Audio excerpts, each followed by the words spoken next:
Just to give you a little overview about the survey, the movement-wide MHPSS survey. So in 2019, we had the first survey, the baseline survey, which kind of gave us the ground information about what the status is in the movement around MHPSS.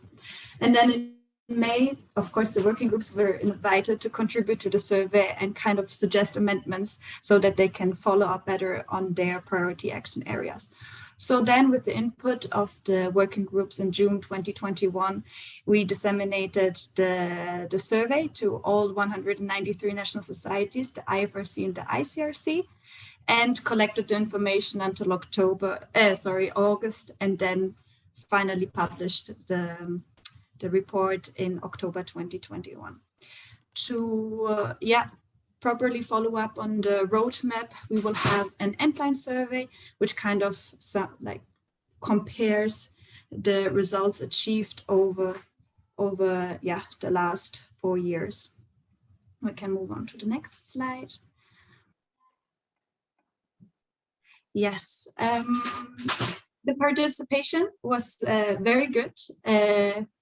We had a similar response rate to 2 years ago. We have 83% of the national societies, IFRC and ICRC, responding. We could see an increase in the response rate of the MENA region, which is very positive, but unfortunately a slight increase from the Asia Pacific region. We can move on to the next slide. I know that we don't have so much time left, but I would like to highlight a few of the key findings, which are, first of all, the confidentiality system in place. I think if you click one further, we can also have a little highlight on the symbol that I will highlight. So we had an increase of 7% of national societies reporting that they have a confidentiality system in place, which is positive. Then we found out that the biggest challenge is still the lacking funding or the funding resources, but we could see that it decreased by 10%. So we have a situation where funding is getting slightly better to achieve for MHPSS. The third point that I would like to highlight, which was a significant increase, is that 85% of the national societies do have a system in place to monitor the MHPSS activities. This is an increase of roughly 8%. The other numbers you can see are pretty much stable, slightly increased, decreased, but these are the three that I would like to highlight generally.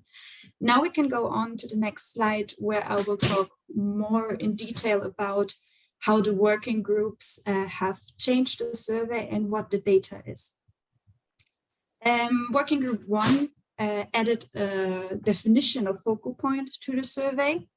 And we can also see here that we have an increase of focal points appointed in the national society. It increased from 74% to 81%, as you can see in the graph to the right side. Another additional question that was added to the survey is which focus do the focal points have? And we can see that the big majority, 65%, have a focus on both. Thank you. The next slide. Working group 2 added the question or added a more elaborated question about which type of support is received by the national societies, IFRC and ICRC. And we can see from this table that most support is given technically, followed by funding. We can see that the movement is less strong in partnering up with individual donors, private sector, United Nations agencies, and universities. So there's some potential. Next slide, please. Another question added by Working Group 2 is what are the reasons for not collaborating with a partner? And we can see that the lack of funding, even if an agreement is reached, is the most pertinent reason for not partnering up, or that the partnership is not happening. Thank you. Group 3. Group 3 also added two questions. The first question is about whether management has received a training about the importance of mental health and psychosocial well-being for staff and volunteers.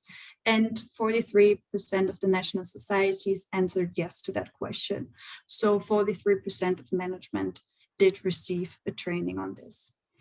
The second question, which is also a very good result, is that more than or nearly 80% of the national societies do have a system in place that supports staff and volunteers' mental health.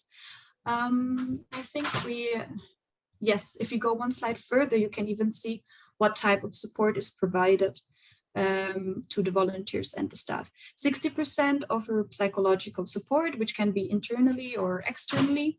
47%, the third biggest amount of national societies offer self-care activities, and this is and together with self-care trainings and capacity building. Yes. Working group 4.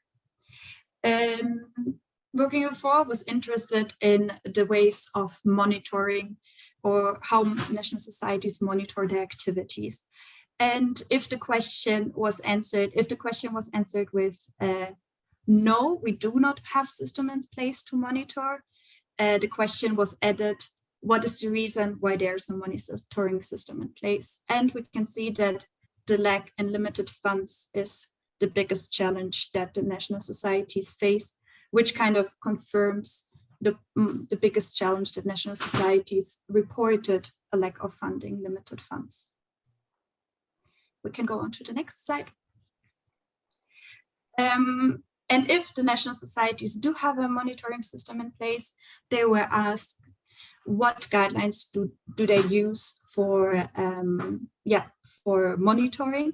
And we can see that the IFRC Reference Center for Psychosocial Support Monitoring and Evaluation guide is the one that most national societies, a little bit under 50%, do use for monitoring. Working group 5, we're interested in the organization's role mentioned in different public health laws, plans, and so on.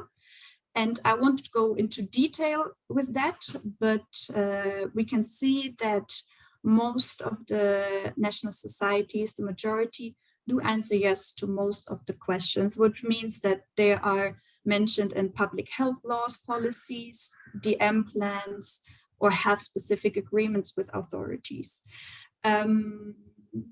Yes. Then Working Group 5 also added the question if MHPSS as a topic is integrated in, firstly, the pandemic preparedness and response laws and policies, which 64 governments do. 78 governments, which is also roughly 50%, mention MHPSS in government's disaster risk management laws, policies, and plans. And the same amount of governments do include MHPSS in the plans for responses to violence and conflicts.